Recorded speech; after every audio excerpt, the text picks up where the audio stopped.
I forgot to start I forgot to start the record. And we have a few more joining us still, so here we go. Okay, now I will share the screen.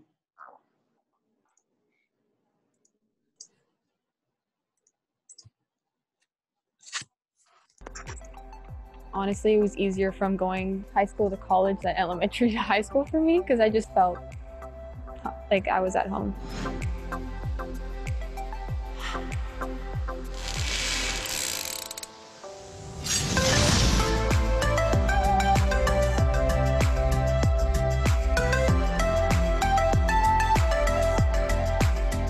I think that we should join the Durham Lords because Durham in as general as a school brings a good atmosphere, and I think that being a part of a varsity team while going to school does make school more enjoyable. You feel more connected to the school, and also the teammates, you have support. Some girls are in the same program as you, so it's like having another support system outside of just the school classroom and like a home life. There's a lot of school programs that you can choose from, and when you're an athlete, there's a lot of support systems around. There's always something that you can help from. There's always people you can talk to. You always have like a family in a sense because you're on a sports team. I would tell a recruit to come to Durham because success matters at Durham on and off the field. On the field, they have tremendous resources to look after the athletes if they're injured, if something should go wrong. We have a fantastic athletic therapy department. I honestly can say it's the best athletic therapy I've had. We have 2 therapists that travel with us everywhere, and then we have the staff of Saul, Jess, and Allison that help us out a lot, so it's like really beneficial to us. We've taken advantage of the ETS program with our women's team. The ladies have a program where they're supposed to go a number of times during the week. It's a specialized little gym space that just the athletes can use, so you get people correcting your form, and eventually it makes people stronger. Injuries don't come back and like nag on the whole season. You kind of get them dealt with. Always trying to get that core strength a little bit better. They've done a good job. So we're a big believer of it, and it's been very beneficial for us. We have a lot more sources, more than other schools. Like we have an indoor turf field and a brand new outdoor turf field, and a lot of schools may have like one or the other, and we have both, so I think that's really great. I definitely think since they've turned the dome into a turf field that it's benefited the soccer teams, rugby, a lot of teams of the school, because we have a place to train inside in the winter, and it's not just training on a gym floor. Off the field, the student athlete has resources to help them because it's very demanding. And you know, they've got to keep their academics up, and we have resources to help them through those tough times. There's a study hall for athletes, and most of our team is in there all the time. So we're always together, we're always asking girls like questions if you don't know.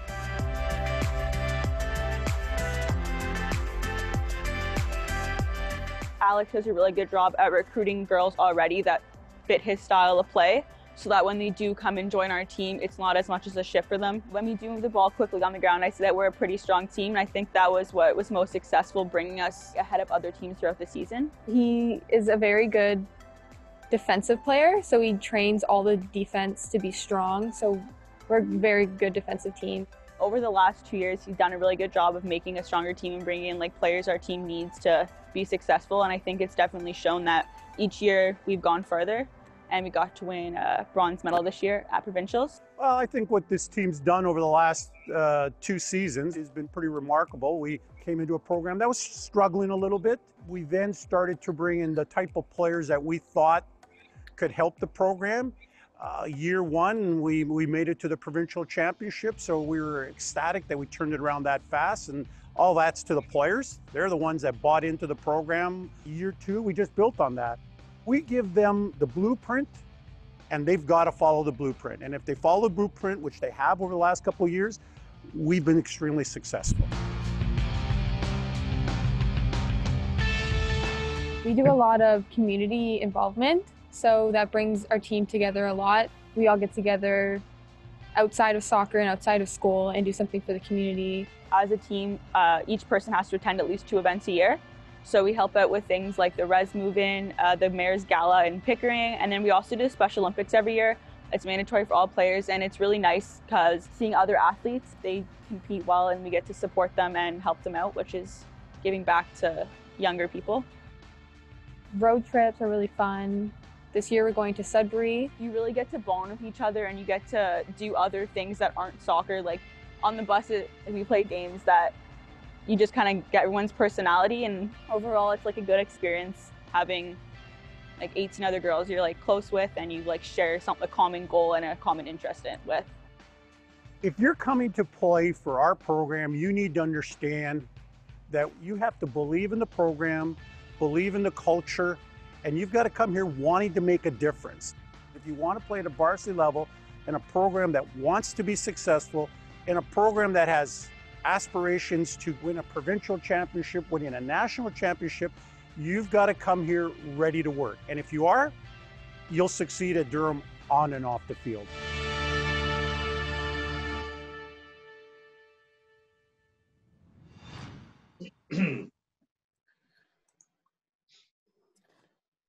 So that was produced by one of our work study students last year, and he did a great job with that.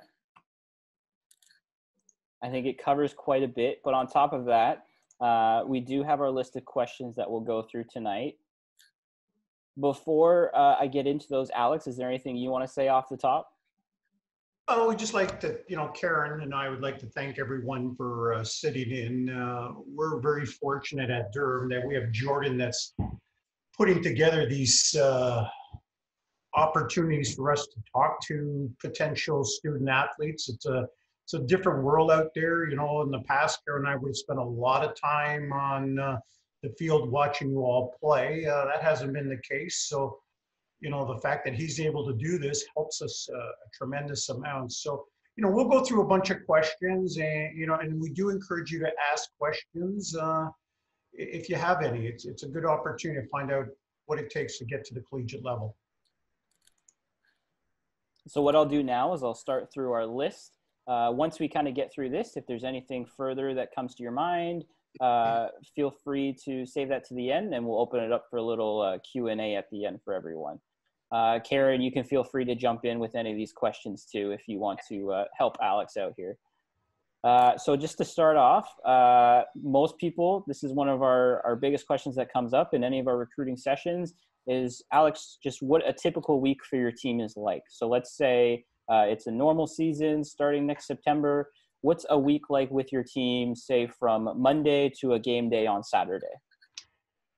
So typically in a normal year, we would start around August the 15th, and that's a training camp. And we would do a lot of training 5 times a week, throw in an exhibition game there. And then, as Jordan says, we get into the situation where it's school time. And now you as the athlete have to manage 2 things. We're probably training 4 times a week at least. And then there's a game in there.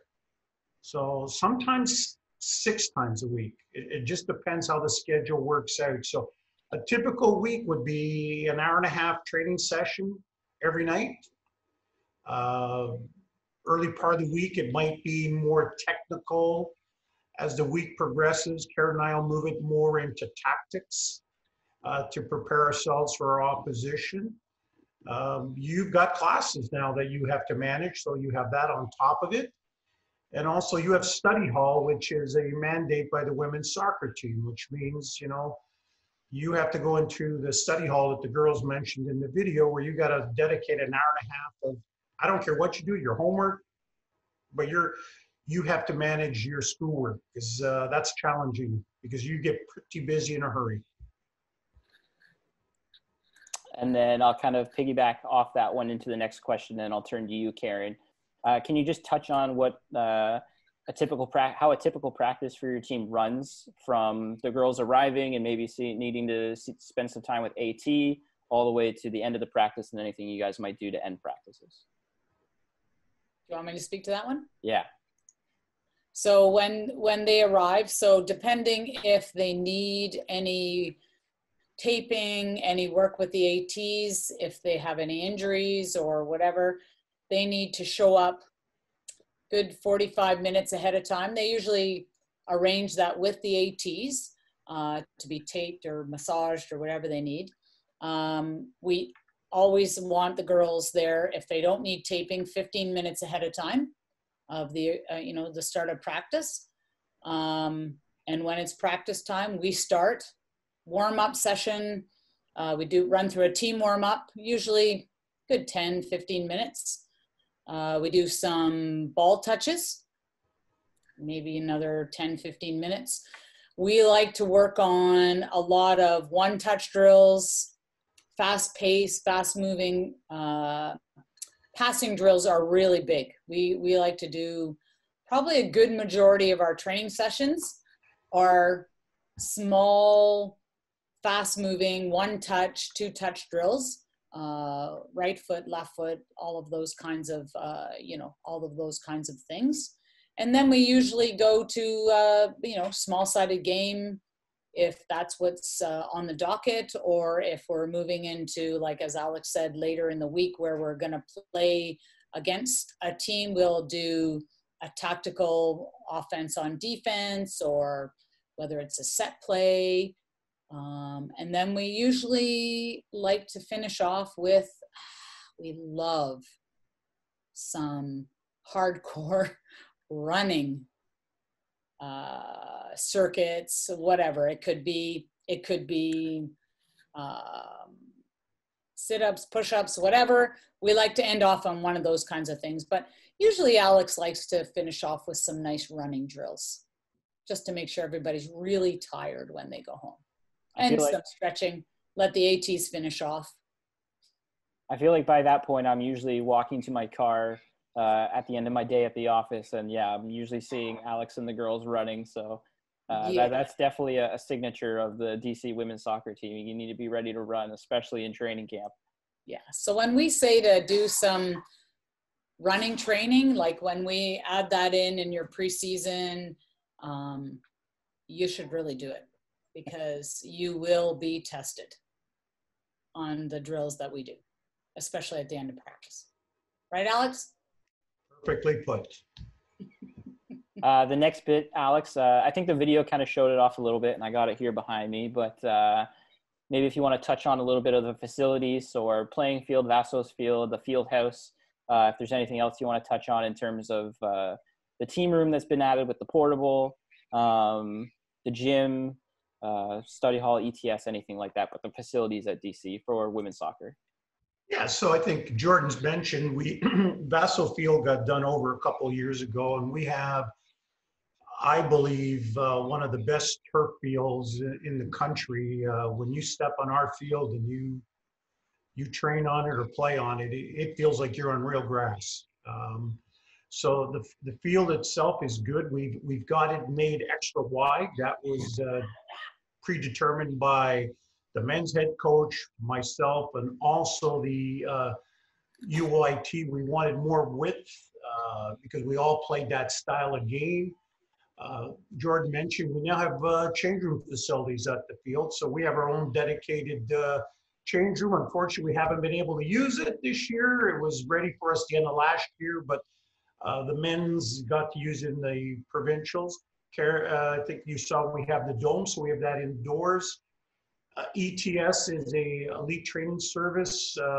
They specialize in youth athletes ready, regardless of the type of sport you're in. So we have our own varsity athletes also have their own study halls. So, I like to put it this way, Karen and I, before we came to Durham, were with another club that did a lot of U.S. touring, right? We went to the U.S., and we both have sent a ton of kids to the U.S. before we came to Durham. And I would say that we are considered an upper D2 school in the facilities that we have. For, we maybe don't have the same stuff as Michigan State, but you know what? We're not far off. You'd be hard pressed to find any D2 school in North America that has more facilities than we do at this school. So we're really fortunate for a school of only 10,000 or 12,000, whatever it is, to have everything we have. And I think one of the bonuses too that I can point to with the renovations and new facilities for Vassos Field is the media box. So that's something that got put in. We were able to take advantage of it when we hosted the men's soccer national championship last year. And moving forward, we're going to be able to broadcast every single one of our home games for soccer. So if anybody's out of province, or if anybody's parents or family are very interested in watching games and stuff like that, all the home games will be available through the conference webcast, and they'll be broadcast from our new media box, which you can kind of see there. And what I like about the media box is Jordan then gives me the game films. Yeah, you'll get much better game film. Yeah, we got pretty good game films before, but now we're going to get really good game films. And it's amazing as a coach, when you're talking to an athlete, I'm just going to use you as an example, Brianna Lee. If I wanted to say, Brianna, you're not doing this, and you start saying, but I do it, coach. And then I can say, let's go watch the video. And after you see yourself do something, you say, yeah, I guess I'm not doing what I'm supposed to do. So we do use game footage as part of your training. You have to watch the game films from the night before or whatever and realize, okay, what did we do right? What did we do wrong? So that's something that Jordan passes on to us. That's a real asset. Next on our list is just touching on athletic therapy. So I'll just say off the top, the DC teams are pretty lucky in that every single one of the varsity teams has embedded with them 2 student trainers. So these are student trainers coming from either the Ontario Tech Kinesiology program or coming from the Sheridan Athletic Therapy program. And there are 2 ATs that are going to be with the team at all times. They're at practices, they travel for exhibition, they travel to away games. It's pretty lucky for a varsity team to have 2 athletic therapists with them like that at all times. We will host tournaments and other schools will come and they won't have anybody. So then we're lending our ATs out to them. But then on top of that, we also have our athletic therapy clinic run by Saul, Allison, and Jess that Alex already mentioned. But Alex, if you just want to maybe go into a bit more detail about how athletic therapy works at DC for the student athletes during the season. So as Jordan mentioned, every year we get 2 athletic therapists are with us for the whole year. And Karen mentioned, you know, they're there to really look after you. You know, the days of the coaches running on the field and throwing the miracle water onto the players and, you know, you're miraculously recovered. That's not the case. They go out and they do a proper assessment of what's happened. Karen mentioned maybe, you know, you've got a nagging injury. So they're there before practice to help you if you need taping or some massage, whatever it may be. If your injury is more severe, that requires more attention than just simply what takes place on the field. That's where you then go into the main building. Allison and Saul are certified therapists, and they really oversee all the athletic therapists. And if something is serious, they're going to put you back together again. If you're injured and can't train, you might be spending practice in the athletic therapy department in a recovery basis. Concussions. I guess, you know, we have to talk about concussions because they really become a part of sports athlete. Beginning year athletic department does a baseline test on you. They determine what your normal is. And unfortunately, if something does happen in the field during the course of a game, they actually have all the power to decide whether you're allowed to step back on the field or not. It's not me or Karen. They would look at us and say, Coach, she's out. And if they say you're out, you can scream until you're blue in the face. And Karen and I have had that where, you know, an athlete says, oh, you know, I feel something. You then have to go through an assessment. And that assessment, I'll give you a funny little story. So our captain, the one lady you saw there, Mackenzie, one time, she was a really hard player. She never came off. She played 90 minutes all the time. And she took a little knock. And as she got up, she said, I feel something on my head. Oh, so, you know, I looked at her and I said, uh-oh. And they put her through an assessment, and it takes 25 minutes. It's the last 25 minutes in the game. And she's trying to get back on the field, and I'm just looking at her laughing. I said, you know the routine. I don't have control. So, I mean, what's reassuring about that is when our athletes go back on the field, they go back in a safe manner. So, you know, there is a culture to look after you, the athlete. You know, we're not going to throw you back out there no matter who you are if something's wrong. So, you know, we're fortunate that we have this. I'll be honest, the only other school that comes even close to us with this type of resource is Humber, and they're like 3.5 times the size of us. You know, like here's little Durham and there's big bad Humber, and they're the only ones that can really come close to us in giving this resource. So we're super fortunate to have this. So moving on from athletic therapy, our next question switches over to academics, which a lot of people ask about. The question that comes up the most, I'll pitch this to you, Alex, is as a student athlete, what steps or what things do they need to do if there might be a conflict between academics and athletics?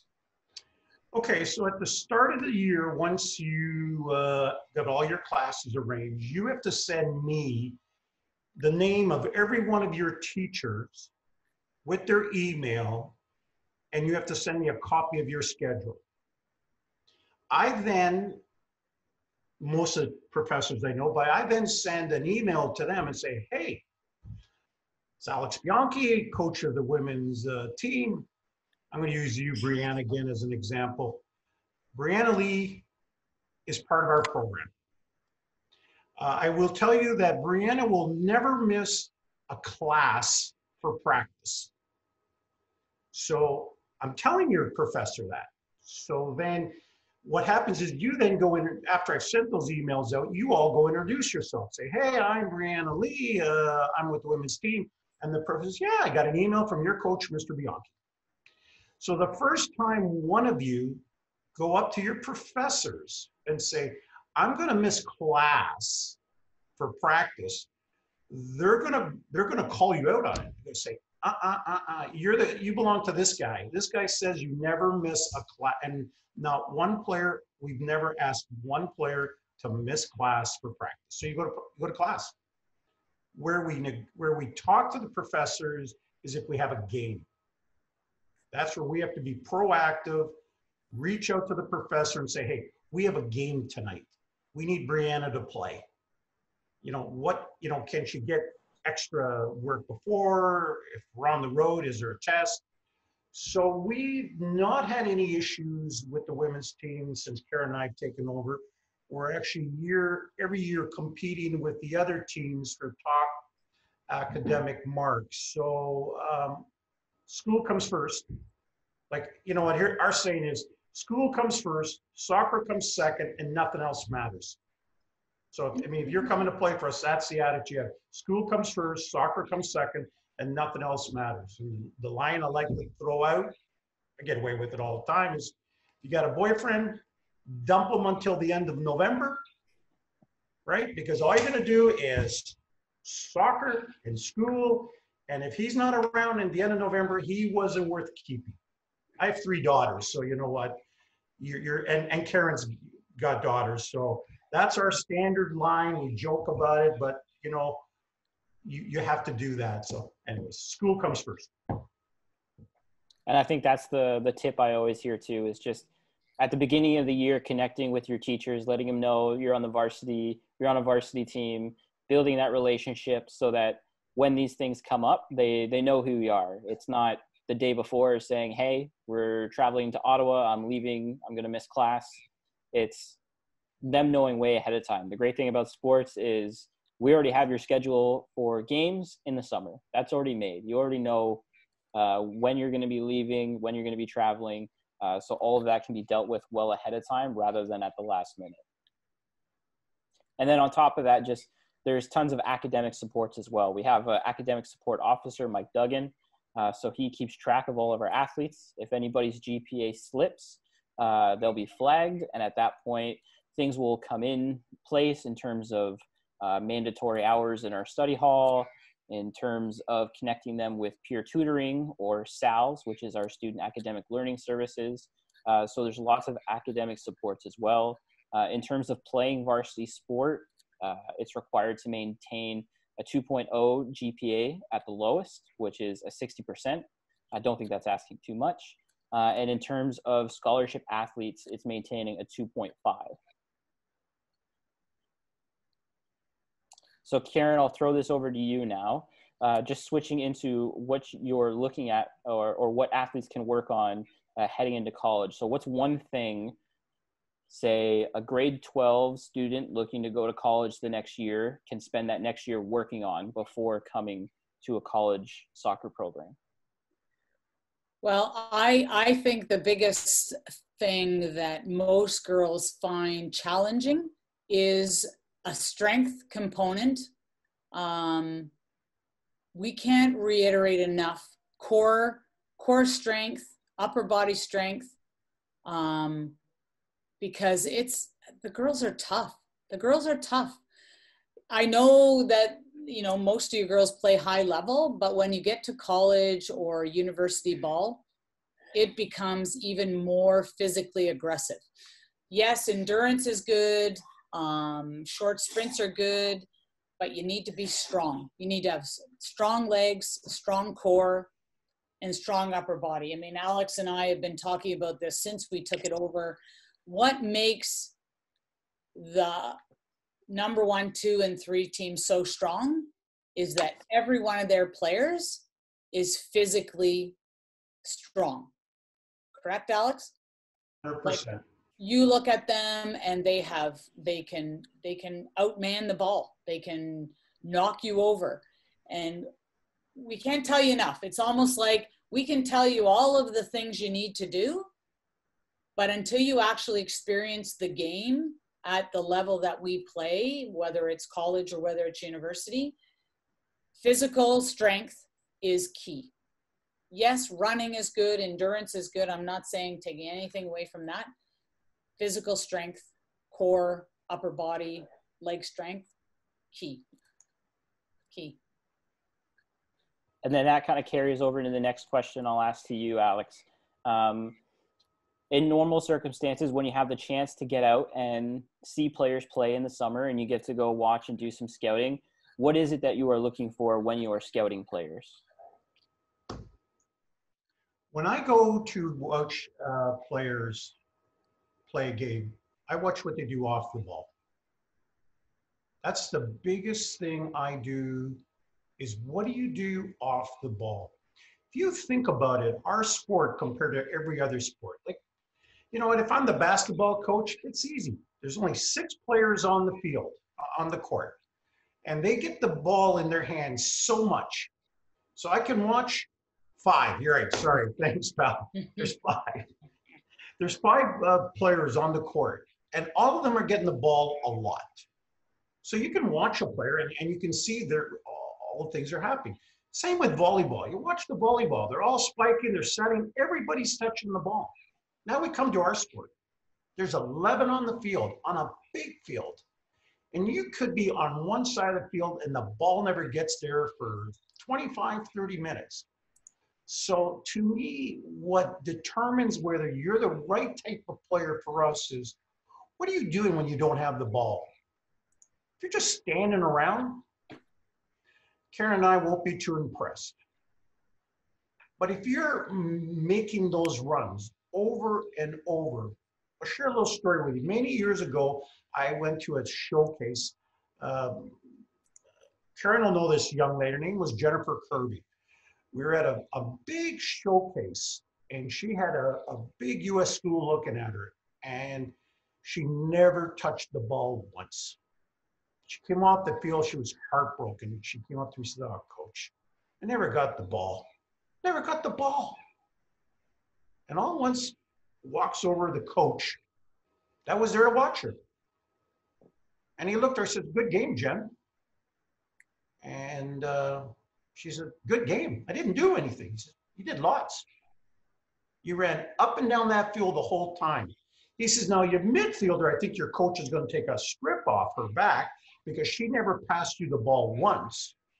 But the point I'm trying to make is Jen kept going up and down, up and down. When we're in these games, I need to see you going up and down, because you may not touch the ball, until the last 3 minutes of the game?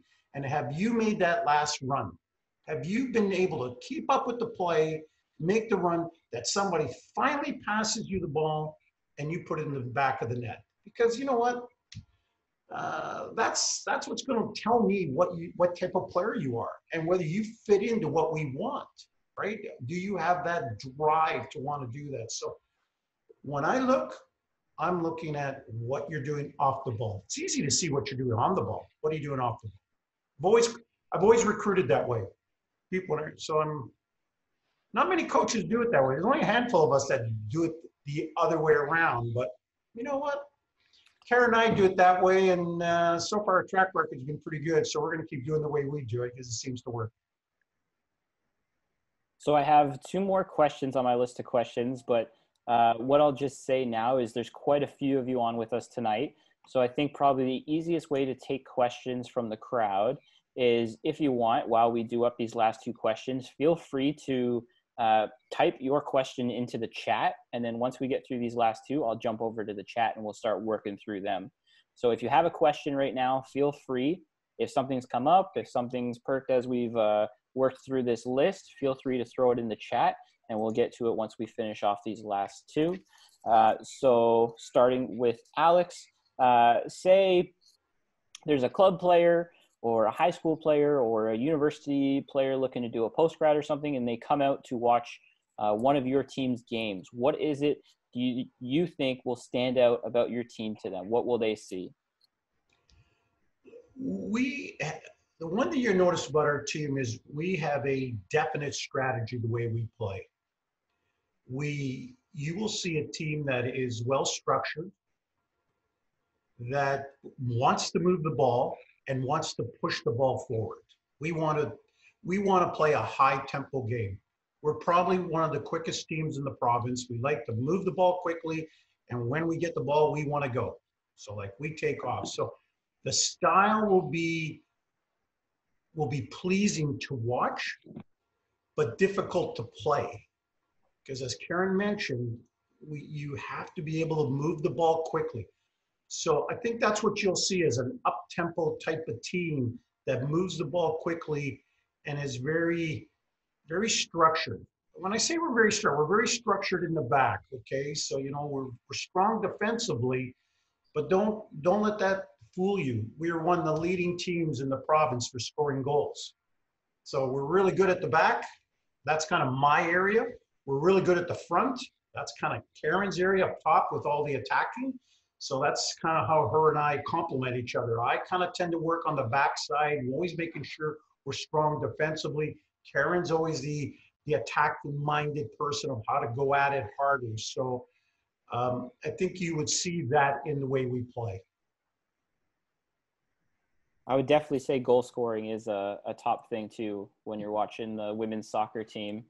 I know just from keeping track of the records and the lists over the last 3 or 4 years, there's been quite a few of the women's soccer players that have jumped into our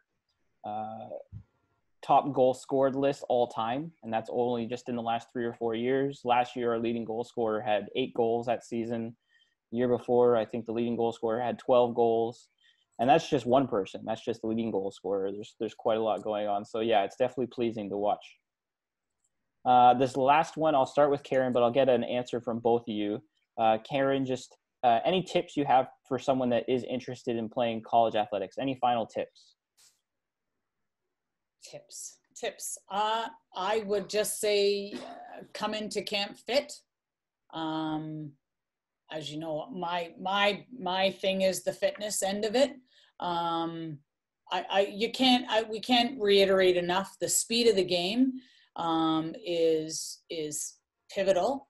So, you know, I just think that you need to be fit coming in and know that it's going to take discipline and commitment to be successful.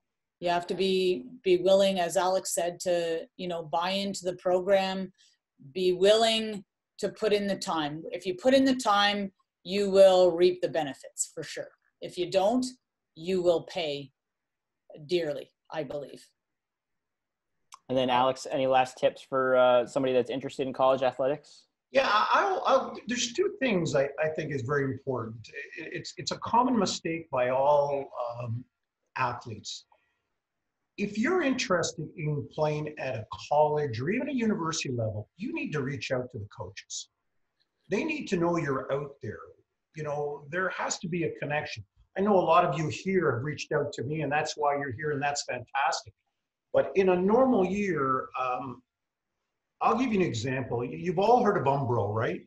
You know, the big showcase. There's, I don't know how many teams when I go to Umbro. Guess what I do when Karen and I go to Umbro? We have a list, and we only watch the kids that contacted us. It's impossible for us to see 50, 60 games. So we're only looking at, I'll go to a game and I'm watching one girl that contacted me. And I really don't care about anybody else because that person hasn't reached out. So that's really important. Reach out to the school you want to go watch them play. If the coach has the opportunity to come and watch you play, it's a good thing. And the other thing I would work on is you better start figuring out time management sooner than later. Because when you come to the college or university, you've now got to train like you've never trained before and go to school at the same time. And it's a very competitive environment, right? You know what? It's a little different at the club level. You need to understand you might be the big fish.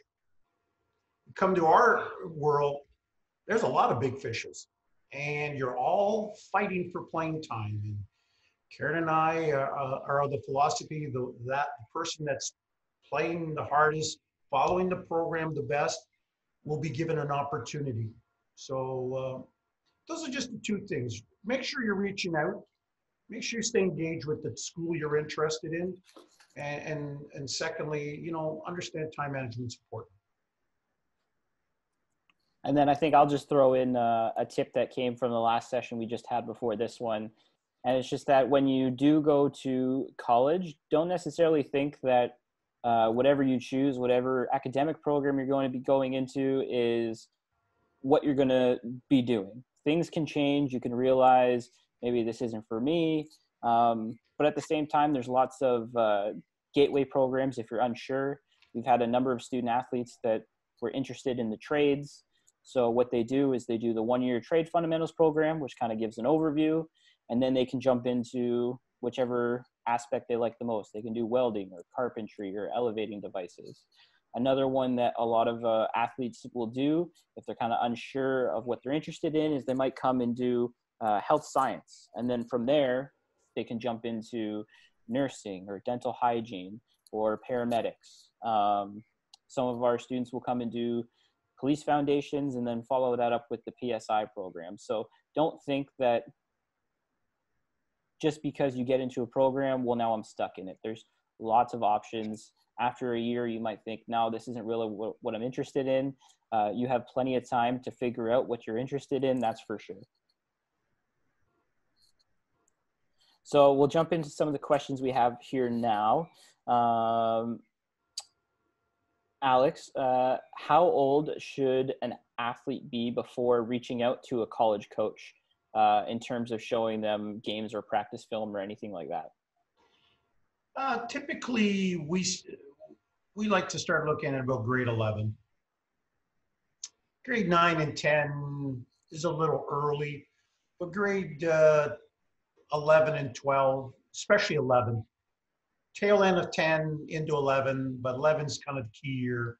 So reaching out grade 10 gets you, because I have a matrix of all the players that have contacted me. So I'm looking 2-3 years down the road.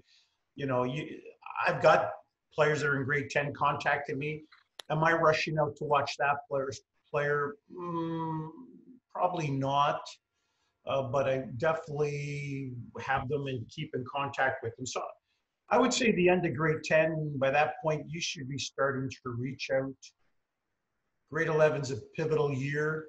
And usually by 12, you should know what you're doing. So I know that there's some girls that are on this page right now that are already intending to come with us.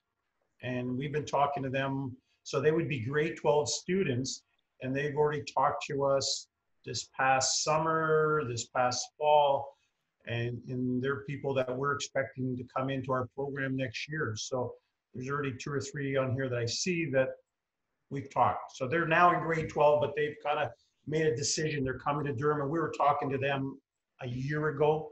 Some of them a year and a half ago. One 3 years ago. She's not on here, but she was kind of a unique situation. Okay, and then our next question, I don't know if yourself or Karen will be able to answer this better, but what are some of the specifics you look for when you're looking at keepers? You want that one, Karen? We both have daughters that were keepers, so it's kind of funny. I guess, first of all, you're probably a wacko because all keepers seem to be. I'm just need joking. to be a little bit off center. I'm just joking. Look, I think you have to be fearless. I think anybody that steps between the pipe. Vocal. We like to have keepers that have that are vocal and commanding in the backfield. Ability to play with their feet. We like to play through the back. We like to use our keepers as a player. So be able to use your feet, be able to distribute the ball and distribute it quickly. Once you receive the ball, be able to play it out quickly so that we can, make that transition to offense very quickly and try to catch our opponents off guard. So agility, those kinds of things. How about you, Alex? And we have a dedicated keeper coach. So Michael couldn't join us tonight. Michael Ashfield, who's an alumni of Durham College. He took the firefighting program. He is now a firefighter.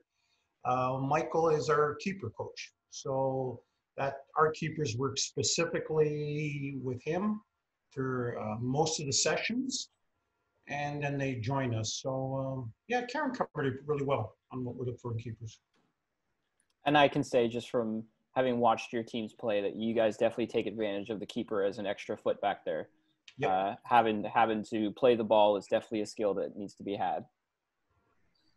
Next on our list here is, we'll give this one to Alex. Do a lot of people make the team in their first year? Karen and I are a little unique in how we put our team together. I mentioned to you earlier, we like people reaching out. We really like to go into training camp having a really good idea of who's coming in. It's really difficult just to show up to the start of training camp and Karen and I don't have any idea who you are, what you can do. So, we bring in, because the college game has a lot of turnover. And that's based on sometimes just the length of the programs. Some players come in for 1 year, they take a 1-year course. Some take 2 years. You're allowed 5 years of eligibility. So do first year players make our team? Absolutely 100%. Do they start? Yep. Are they major contributors? Absolutely. If you come out there and show us what you can do, we're putting you out there. Karen and I are not the type of coaches that, well, you got to sit a year and figure it out. No. And I'll tell you that all our returning players know that. So that puts the fear of God in them, because they know we'll put in anybody if we think that individual has proven themselves the opportunity. And yeah, so first year players, listen, if you're coming to our school, we expect you to play. If you think you're just coming to sit on the bench, I don't want you. I want you to come here because you want to play and get on the field, and you should be ticked when you're not on the field. That's the type of players we want. Yeah. And that just kind of shows with, we've talked about your leading goal scorer from last year, Michaela Rudder. She was a first-year athlete. Yep. And then in the summer, or no, it was in the spring, she was able to go and play for her international team, which was a huge accomplishment for her, playing for Guyana. Next on the list here is, what do you do with players that may be versatile in position? How do you decide where to put them? How do you try and utilize them? We love those kind of players.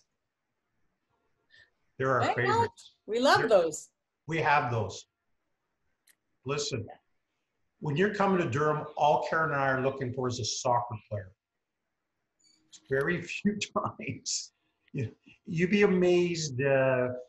You'll come to us and we've taken players that say, hey, have you ever played center back before?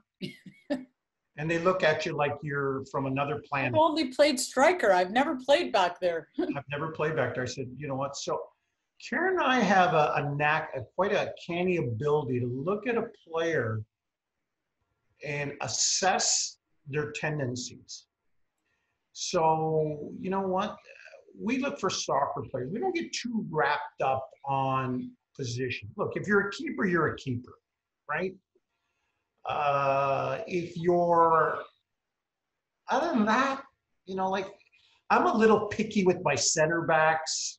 It's kind of a, you know, I like a little bit of height with my center backs just because of the way the college game is. The ball comes in, I like that. People clearing the ball. But other than that, we have strikers that become wide players that become strikers. I'm notorious for taking strikers and making them into fullbacks. Notorious. Wide fullbacks. We love attacking from the backfield. Fullbacks, hardest position on the field to play. So you got to be able to go from, if you're a fullback on our team, you have to score a goal. And if you can't score a goal from the fullback, it's an unsuccessful year for you.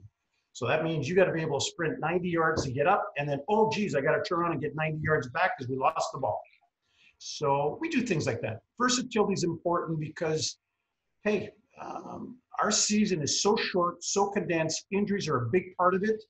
And we need to be able to put players in other positions. Baron and I all have this, what do you think of her in here? What do you think there? And we try some crazy stuff. And boy, we've had a lot of especially good luck. Injuries can play a big key as well, right? You think, okay, your team's set. You know who you're gonna move forward with. And listen, we had two of our players that we brought in last year. We went down to the States and both of them got injured in our exhibition games and we're out for 4 to 6 weeks to start the season. Were we expecting that? Nope. So guess what? Some other players had opportunities to show what they had to play, right? So yeah, just we're no set positions except for a few, like Alex said, center backs. Took our captain 2 years ago and made her into a fullback. Yeah. She wasn't very happy. She likes midfield. midfield. You're a better defender than you are an attacking player. And she said, I want to be attacker. I said, okay, no problem. You're splitting it with her, or you can go fullback and play 90 minutes. I think she went one game and realized, okay, if I can be on the field for 90 minutes, she played the next 2 years as fullback and was really good at it. And she, at the end, realized, yeah, you saw something, didn't you? I said, yep, we did. Anyways, versatility is good. Next up, Alex, if you just maybe want to give a quick breakdown of what tryout season is like for the team. So I think I previously mentioned we really go into training camp with a very good idea who's going to make the team. Because come training camp, Karen sends you in May a fitness program that you got to follow. And you got to show up day one into training camp. And you got to run 5K in 30 minutes. And if you can't run 5K in about 30 minutes and, give you a little bit of leeway. But the problem is, if you look at me with all this gray hair and you got Coach Karen there, we're both runners. Artificially blonde. It is gray, but... So it's really bad when both coaches can do it in 35 minutes, in under 35 minutes. I used to do a lot of running, so that's a requirement. So we really like to have an idea of who you are before you get there, because I got to be honest, the season is short. So the first 2 days, I decide on my whole roster. And if you're not somebody I know, you're going to have to do something spectacular for us to say, okay, let's take it. We'll probably go into training camp with 18 players in our mind that have made the team. And we're looking for 2 more. So if you're one of those that we've never seen, you're a little bit of a disadvantage. Not to say you can't, but We typically go into training camp, and then day 3, we're starting to get ready. We're working towards the start of the season. We go into our first exhibition game, everybody plays equal time. We're moving, we're trying to get ready in a hurry. So the tryout is there because we're supposed to have open tryouts, and we do, but it's really tough if we've never seen you. Okay, next question in the chat here kind of talks to bridging programs between the college and the university. I know your team has had quite a few in terms of the nursing program and stuff like that. So can you just kind of go through a little bit of the specifics in terms of when they're a DC student, they play on the DC team, Ontario Tech, they're a university student, and so forth? Right, so we've had a lot of players do that. Actually, Michaela that Jordan just mentioned, she's transferring. So she was with us for 2 years, and now she's transferring out to Ontech. And when you come in as a Durham student, you play for Durham College. You can't go play for, Ontech. You're under the banner of Durham. When she leaves Durham College, she has the ability then to start playing for Ontario Tech, or Ontech as they're called now. We try to, the new coaches come in for Ontech. I talk back and forth with her and say, hey, there's this player coming. So you then move over to Ontech, and unfortunately, you're not able to stay with us. You're now playing with Ontech. Every student in Ontario has 5 years of eligibility. So you could spend 5 years at college. You could spend 2 years plain eligibility. You could do 2 years at Durham and 3 years at Ontech, or 3 years at U of T. We don't want you going to U of T, but want you to stay here at Durham region. But that's what happens, right? There is one program which is called the Collaborative Nursing Program. That is a joint venture program between Durham College and the university. That's a 4-year program. That one program, the player can designate who they want to play for. We had a girl, Natalie Casey. So she was becoming a nurse. She played with us for 2 years. She was in a 4-year. She came in the first year, did not play. She played with us year 2 and 3. And in year 4 of her program, because she was doing so much on-site training at the hospital, she could virtually never make any practices or any of the games. But that's the only program in the college university that you have the choice of where you want to go. Otherwise, you're designated to the institution. And there's a number of other programs as well that if you are looking at doing both college and university, bridge fairly well together. I know specifically if you do the accounting or finance program at Durham, a lot of times that can jump into the commerce program at Ontario Tech. And there's lots of instances like that where there is bridging opportunities if you're interested in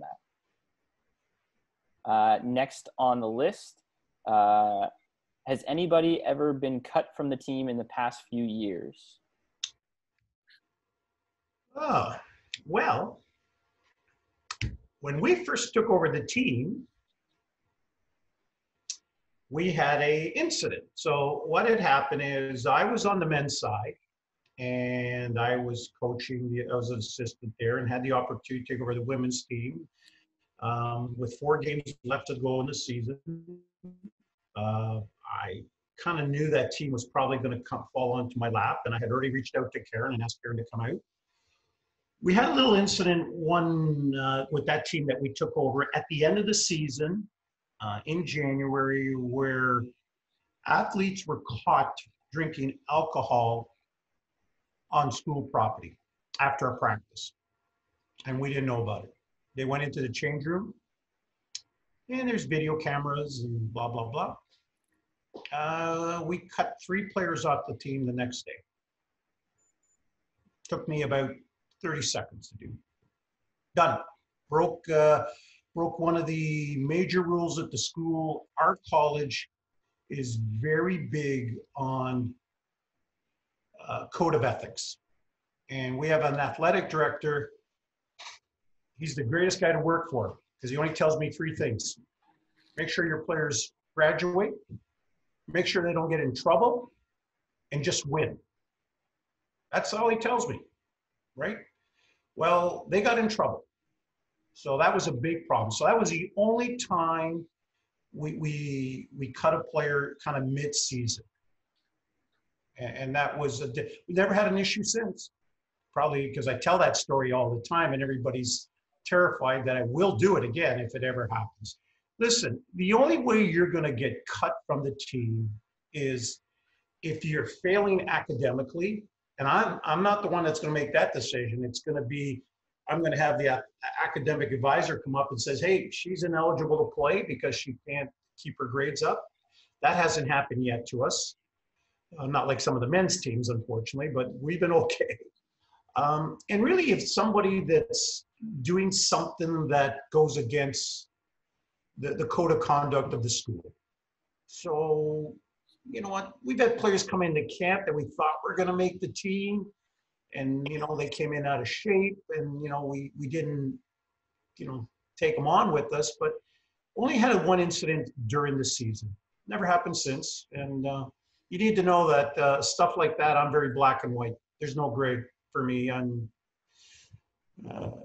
there's a code of conduct that you actually sign. Like we actually have, like, I guess it would be like a, what do you call it? Contract. A contract for the team. And it outlines all of the things, all of the, I don't want to say rules, but rules of the team. Let's put it that way. And you sign them, you read them, you sign them, and we do follow them very closely. Like that is what we believe in. That is our program. You sign it, you own it. And that's what we live by. And if any of those are deviated from, it could potentially lead to expulsion, really. We have a no drinking policy in season. So once we're in season, you better not be caught. And with social media, it's so easy to catch you. It's so easy to catch you. It's like, and I'm not even on your Twitters. I'm not following you guys, trust me, but you know what? We find out so fast. It's unbelievable. I got Jordan here. I got everybody. We got some people that are on social media like crazy. So, you know what? As long as you're not doing anything silly, you're okay. You know, and we're kind of big on, you know, what you're doing on your social media. You know, we really don't want to hear anything, see anything, because if we do, we'll be sitting you down and having a chat.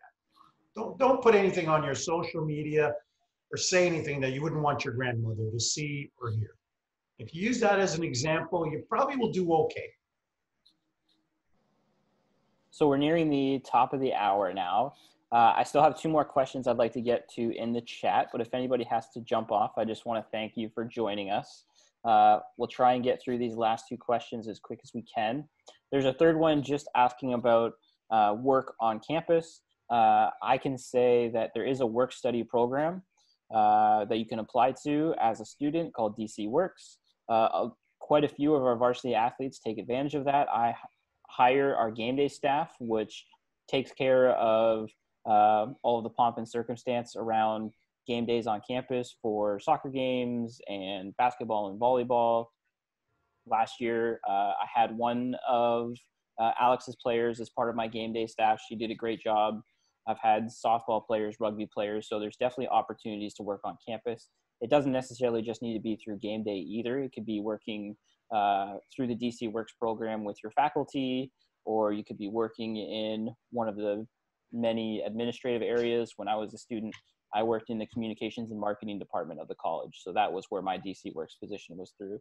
So there's plenty of opportunity there. But I think in terms of in season, as Coach Alex has already mentioned, it's school, soccer, and nothing else. But once your season's done, I would be more than happy to hire a varsity athlete in terms of our game day positions. So these last two questions, we'll see if we can get through these pretty quick. Alex, how many keepers does your team usually keep per year? And if there is a keeper that isn't necessarily getting playing time, are they able to play out? Ideally, we want to have 2 keepers. We haven't yet had the luxury of having 3. So the men's team carries 3 keepers. We carry a roster of 20. Karen and I like a small roster, about 21 players. So that means we might carry an extra keeper. We might carry an extra couple positional players. If you're playing out, you have to be skilled to play out. Like, I'm not going to play out when I have a defender or a striker. If you have the ability, we would absolutely do it. But if you're one of the 2 main keepers, you're not playing out.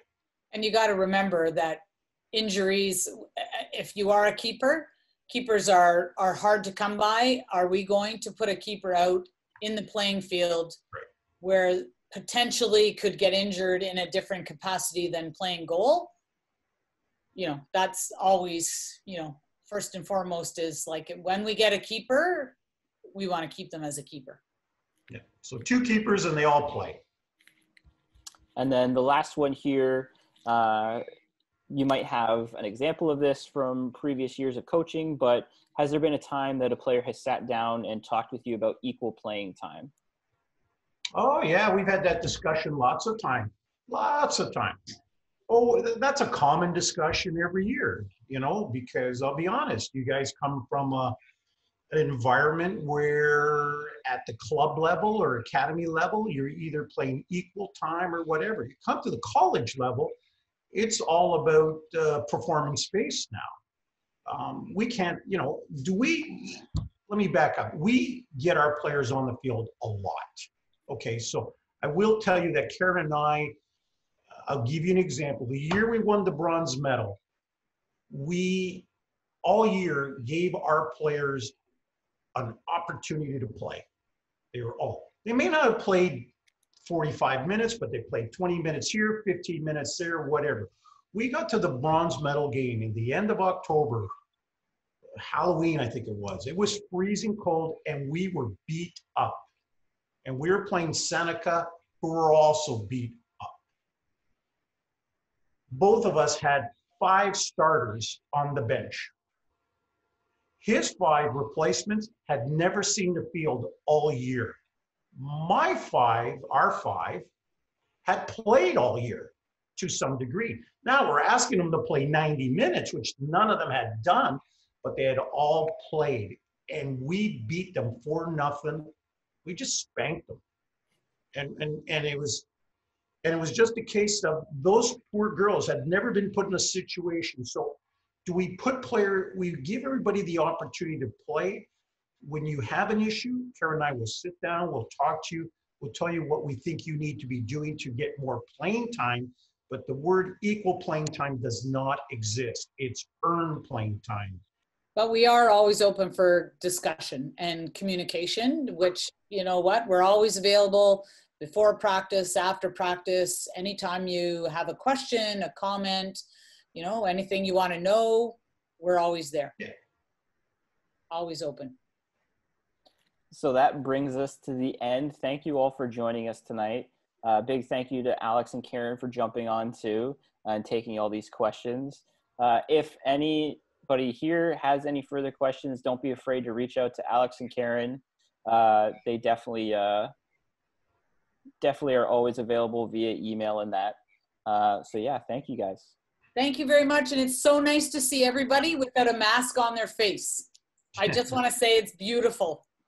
So hopefully moving forward, we will be able to play soccer and not have to wear a mask.